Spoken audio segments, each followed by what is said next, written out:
Welcome to Naked Reflections, brought to you from the Wolf Institute.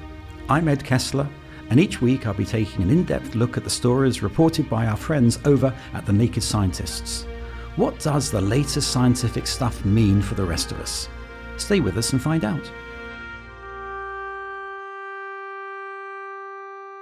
Hello and welcome to Naked Reflections.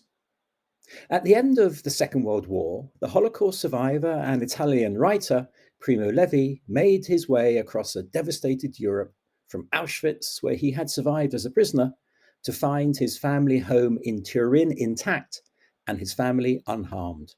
After more than 40 years working successfully as an industrial chemist, he jumped, or fell to his death, into the interior well of the apartment building where his family had lived for generations. He was 68 years old.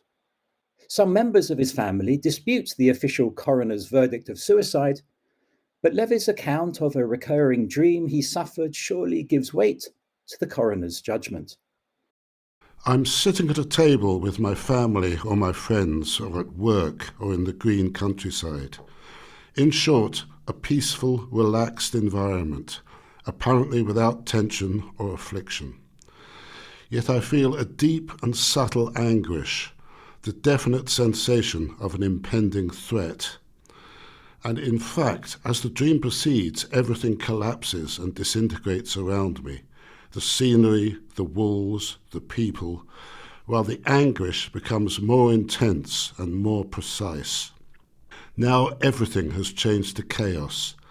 I am alone in the centre of a grey, turbid nothing. And now I know what this thing means, and I also know that I have always known it. I am in Auschwitz once more, and nothing else is true. All the rest was a brief pause, a deception of the senses. In fact, that was the dream. My family, nature in flower, my home. Now that distant dream, that dream of peace, is over. And in my actual dream, which continues, a well-known voice resounds, a single word, gelid, not imperious, but brief and subdued. It is the dawn command of Auschwitz, a foreign word, feared and expected. Stavash. Get up. That passage from The Truce, the second part of Levi's incomparable account of his Second World War experience, seems to speak of delayed trauma, or of trauma so deep that it may never have been properly overcome. Suicide is our unhappy topic this week. It's more common than you might think. No one is immune from suicidal thoughts, and there are more than 5,000 actual deaths by suicide in the UK each year. Only one guest this week, the Irish writer Rose Doyle. Rose has 17 novels to her name and more Irish Times articles than she cares to remember, not to mention plays for radio, TV, and so on. But more importantly for this podcast, she has a sad tale to tell, and she's telling it for the first time. Welcome, Rose. Hello, Ed. Good morning. Good morning to you. Tell me about Simon, Rose. Simon was my only biological son. I had an adopted son as well. He was born when I was 37. I'd been unable to conceive, so he was very, very, very much wanted. Simon was one of those dreamy, sensitive children, and he grew up to be a sensitive man in the sense that he was very aware of the world around him, of everything. He was one of those people without a shell. He saw and heard and was aware of everything and analysed everything. He wanted definitive answers. He couldn't settle for being almost or maybe or contentment. He had a very inquiring mind. When he was about 6, he said to me that he was very worried about infinity. We were living in Brussels, and he spoke French before he spoke English because he decided that French was for children and English was for adults. He made all his own decisions in life. He couldn't be told. He could be persuaded, but it was very difficult. But anyway, he was very worried about infinité. And how could there be infinite? How could there be no end? And that sort of inquiring mind is how he grew up. He was very creative. He wrote very well, but he drew particularly well. When he was about 8 or 9, he was writing storyboards without even knowing what they were. That sort of child, you know. When he was about 13, the bullying started because he was called the faggot and the this and the whole range. You can imagine, I'm sure anybody who's had a son or a daughter knows what the range of abuse is like. And kids can be so cruel to one another, can't they? That term you said, when he doesn't have a shell, that's also about a protection, isn't it? That need for self-protection. He sort of was a bit of a purist, Ed. He didn't see why you would need to protect yourself from the world, why the world wasn't right. Why is the world so unfair? And that would have been magnified during the bullying episodes, I expect. Is that when things started to go wrong, as it were? He and his adopted brother bonded very well. His brother was 6 when we adopted him from Colombia in Latin America. And Uriel was very, very, very different to Simon, very tough, very, very clever, very talented. But from the word go, as they say in Ireland, he put Simon on the back foot. He was very jealous. It was a very loving relationship in that they even made up their own language. And they spoke in this confusion of Spanish, French, and English for about 3 years. When they went to secondary school, the bullying began, and it was headed up by his brother, indeed, and it was very cruel. So Simon decided he would discard his personality and he would become somebody else. And as a friend said, after about a year or two of this business of doing push-ups and all sorts of carry on, I remember her saying he has done such violence to his own person. She was very wise in that she looked at him one day and said that. So he became this other Simon, this toughie. He was very good at football and he was very good at all the things he decided to be good at, but he was in conflict with himself and you could see it. And the bullying went on and on and on. And then at about 16, he just disappeared. He ran away. And he turned up after about 3 days and he was found in Ilan Clor, which is in the Gaeltacht of the southwest coast, because he had been there when he was about 11. It's a kind of an Irish youngster's rite of passage. We don't have summer camps, but we have the Gaeltacht where everybody leaves home for the first time and goes off and all the rest of it. And he'd been very happy there and he'd fallen in love there at 11 with Maura, a girl who used to take him on her bike on the crossbar and things. So he said when he was found that he went back there because it was the last time he'd felt good or right. Anyway, he was brought home and this is where it really began. He was suicidal then, so he was hospitalised. And they put him on medication. And I honestly believe that's where it all began. I don't think a child of 16 should have been medicated, Ed. Medication is increasingly used, isn't it, in psychiatric treatment? I have to be in my bonnet about Big Pharma. I really do think that in times to come, people will look back and they will see what happened over a period of maybe 15 years as a sort of a genocide. Mentally ill people die 25 years younger than the rest of us on average. There are all sorts of terrifying statistics.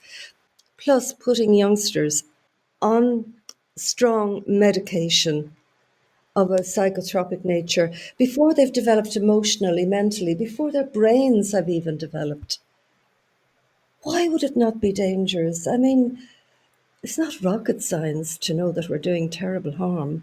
And it did terrible harm to Simon, apart from the fact that in about 2.5 months, he put on something like 5 stone. And he was a very slim, tall boy. And he never got over that. He disliked himself so much because of that. He was drinking, then he did drugs. It's a well-worn trajectory, especially what boys do. Girls, it's different. I think because the culture amongst young girls is so different. They're used to talking together. As Simon said, to do that would have been a weakness. And a weakness was the word he used all the time about himself. Whereas girls do share, if they're feeling very bad or feeling rotten about the world and themselves, they share it more. And if they have a psychiatric illness or if they're emotionally upset or whatever and they need to go to hospital, they're far more inclined to talk to the people caring for them than boys. There are 2 men listening to this. I'm sure they won't disagree.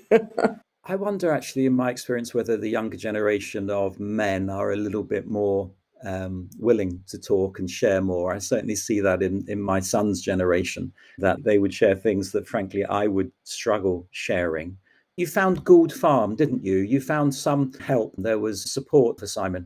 It was wonderful. Simon was in a very severe lockup facility because he'd been wandering around at night, and there's very, very poor psychiatric care in Dublin. There really is, and it's not much better now, all these years later, 10 years later. He was in this severe facility, and there was a group of mainly mothers, I have to say, to be sexist. We used to meet on Sunday mornings to see what we could do. About the third or fourth week, I met a woman called Mary O'Connor. She was a terrific woman, and her boy was in serious trouble because he'd become violent during a psychotic episode. But she said to me, "Your lad hasn't done anything terrible. He could still be saved." And she told me about an American psychiatrist who had visited the hospital a year before. Fisher was his name, and had talked about a facility in Massachusetts. Anyway, to cut a long story short, it took months and a lot of work on visas, but I would totally recommend this to anybody who's willing to sell their house, as I did. It's called Gould Farm. It's there since 1913. It's there to care for people suffering in mind and in spirit. And it's a huge 700-acre farm. And the principle is that work works. It's a very sharing community.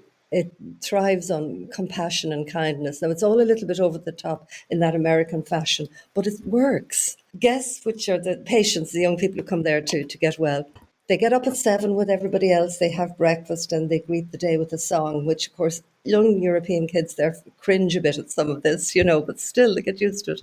Then they work the day on the farm. And one of the glories of it is that everybody has a responsibility. There are 8 teams on the farm. There's kitchen, farm, animals. They even have charge of 3.5 or miles rather of the Appalachian Trail. So that has to be cleared every day. You need to work in the forest. It's quite a remarkable place, and the staff live on campus, as it were. They're all together and everybody is responsible for the farm and for their well-doing and for their food and for the upkeep. So when people go there, they immediately have a sense that there is a point in them being in the world. There are lots of youngsters who understand how they feel. They immediately make friends. It's not paradise because it's tough, but it does give a routine, a schedule, a meaning to life, and it's a very beautiful place. And he became very well there, Ed. Then they have a step-down facility in Boston, and he was there for a year and a half. Simon decided he was well enough and he came off his meds in Boston. He was living in an apartment and supposedly attending meetings and things. So he came off his meds overnight without help, without word, without support, without anything. And then he ran away to Florida, lived on the beach there for a while. Great adventures. And he stayed in touch with you during this time? Because you presumably were in Ireland or, yeah. He would ring me quite often. He never stopped ringing and calling.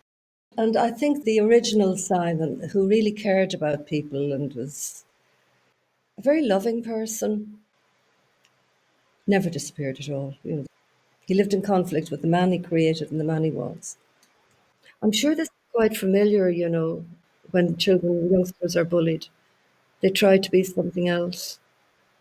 And that conflict within the soul, it's not uncommon, Rose, is it? I mean, many young people, as they're growing up, working out who they are, with or without a shell, are struggling. And it's part of that teenagehood, and particularly if they're suffering from bullying and a loss of place, I suppose, in the family, in their identity.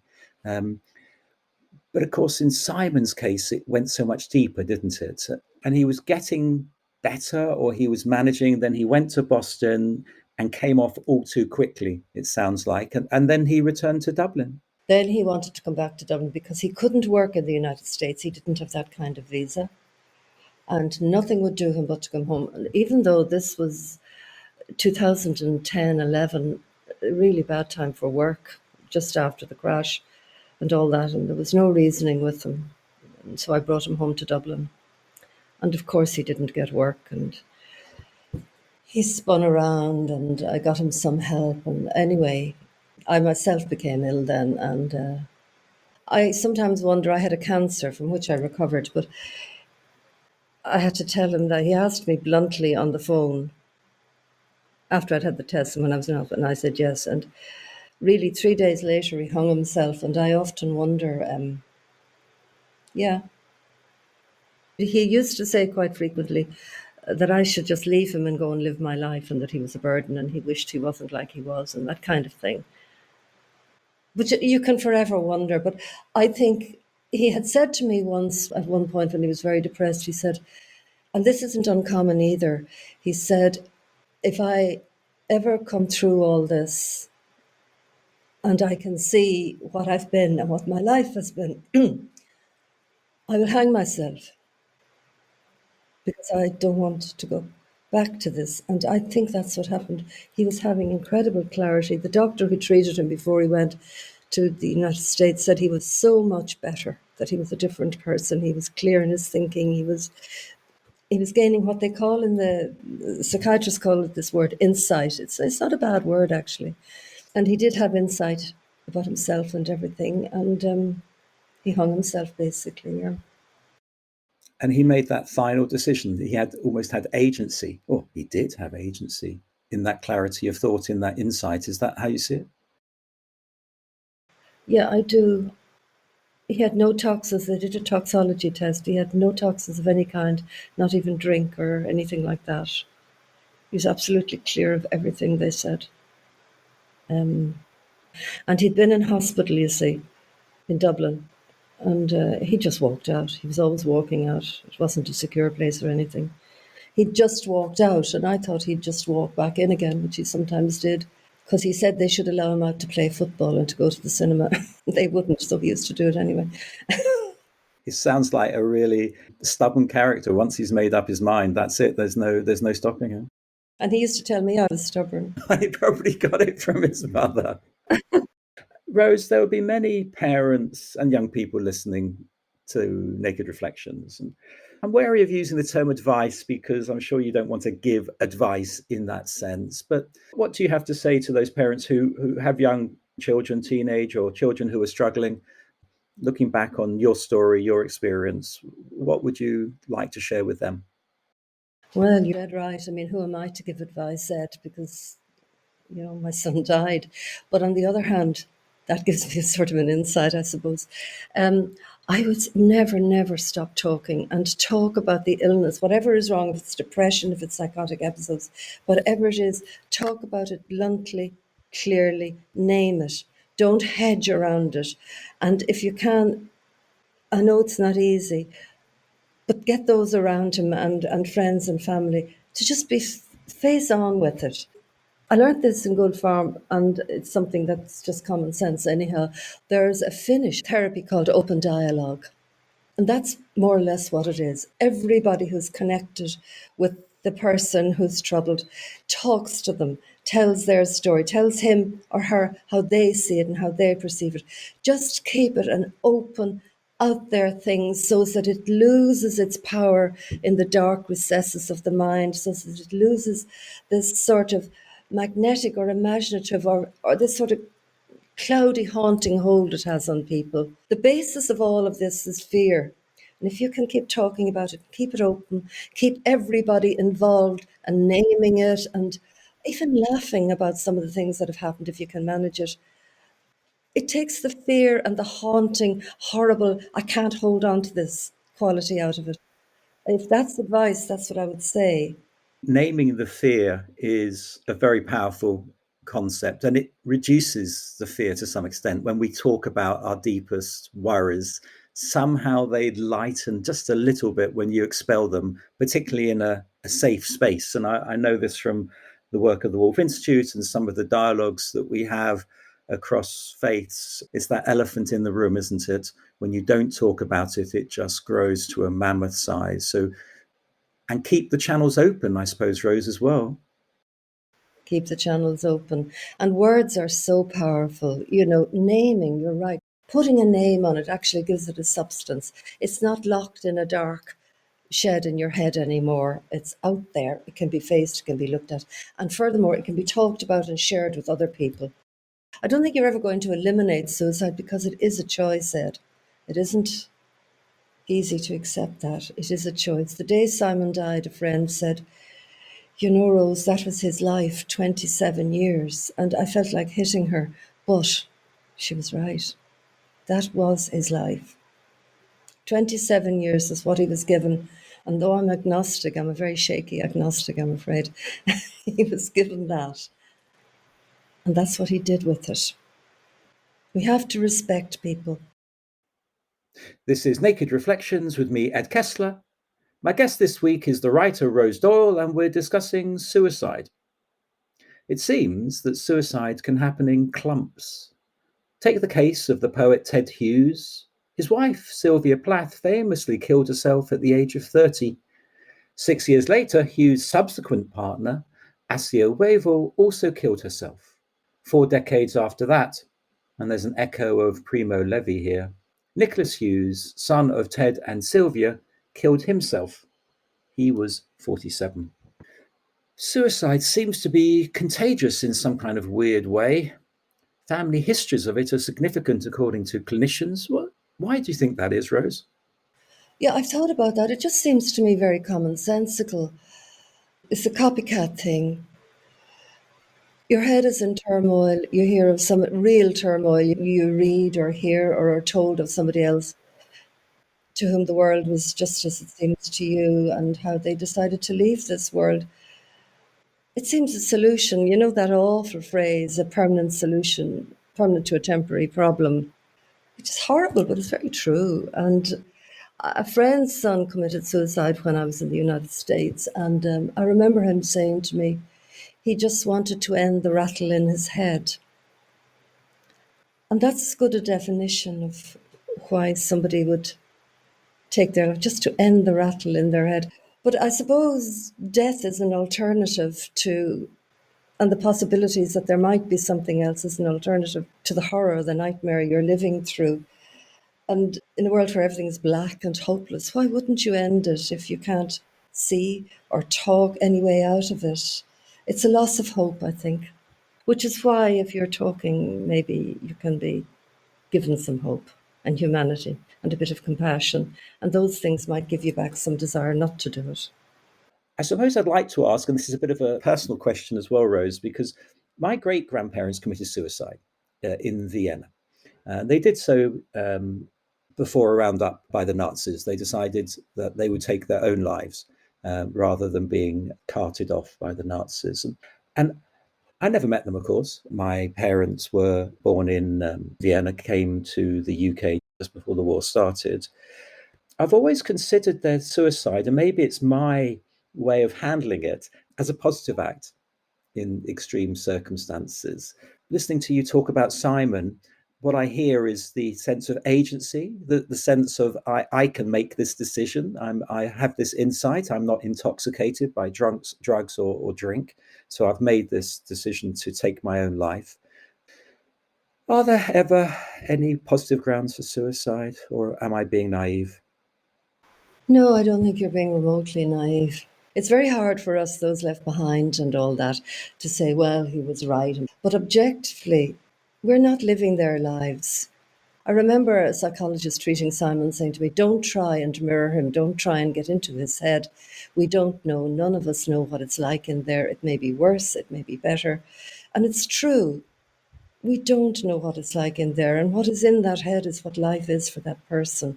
And if the alternative for your grandparents was going to be death anyway, why wouldn't they choose the way they wanted their lives to, or their lives? Life is a gift. Why would they give that choice over to the Nazis?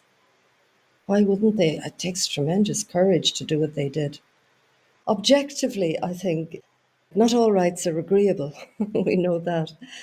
And your life is your own responsibility and all that.